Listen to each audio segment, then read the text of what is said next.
19 सितंबर 1990 इसी दिन दिल्ली यूनिवर्सिटी के एक छात्र राजीव गोस्वामी ने खुद को आग के हवाले कर दिया। इस घटना से दिल्ली ही नहीं बल्कि पूरा देश सन्न रह गया।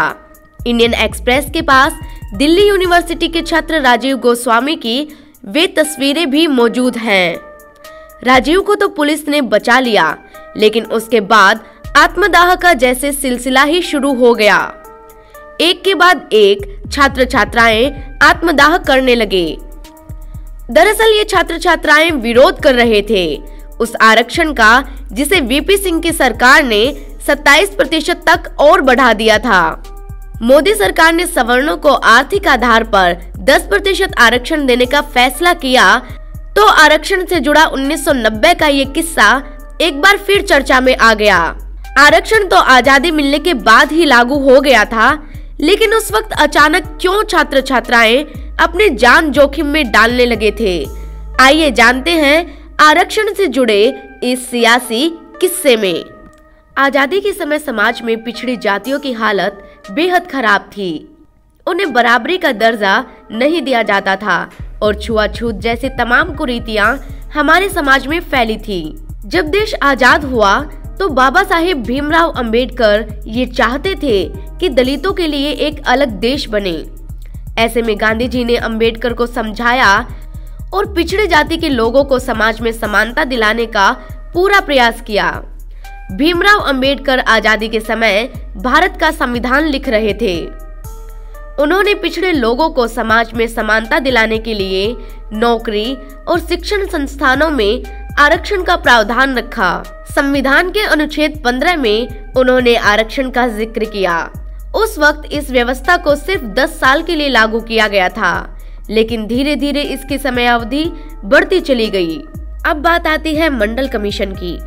दरअसल मंडल आयोग ने तत्कालीन गृह मंत्री ज्ञानी जैल सिंह को अपनी रिपोर्ट सौंपी, जिसमें अन्य पिछड़े वर्ग के लोगों को 27% आरक्षण देने की सिफारिश की गई थी।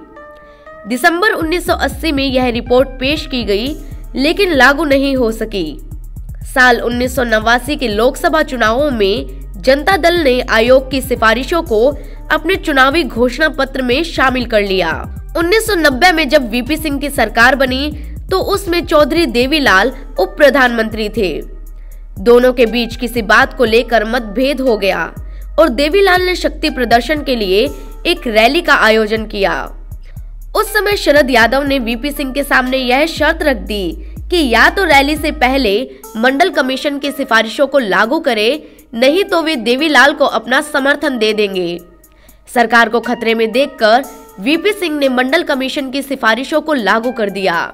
इसके बाद 9 अगस्त 1990 को देवीलाल को इस्तीफा देना पड़ा। इसके बाद सवर्णों ने कई बार आरक्षण का विरोध किया, लेकिन बात नहीं बनी। हाल ही के दिनों में SC/ST एक्ट पर सुप्रीम कोर्ट के फैसले के बाद सवर्णों में नाराजगी बढ़ गई थी। विश्लेषकों का मानना है कि सवर्णों के मन से नाराजगी को खत्म करने के लिए केंद्र सरकार ने आर्थिक आधार पर 10% आरक्षण देने का फैसला लिया। सवर्ण आरक्षण बिल लोकसभा और राज्यसभा में पास हो चुका है। सिर्फ राष्ट्रपति के हस्ताक्षर होने के बाद यह कानून लागू हो जाएगा। देश में पहले से ही रोजगार की कमी है, ऐसे में देखना ये है कि गरीब सवर्णों को इस आरक्षण बिल से कितना फायदा मिल पाता है।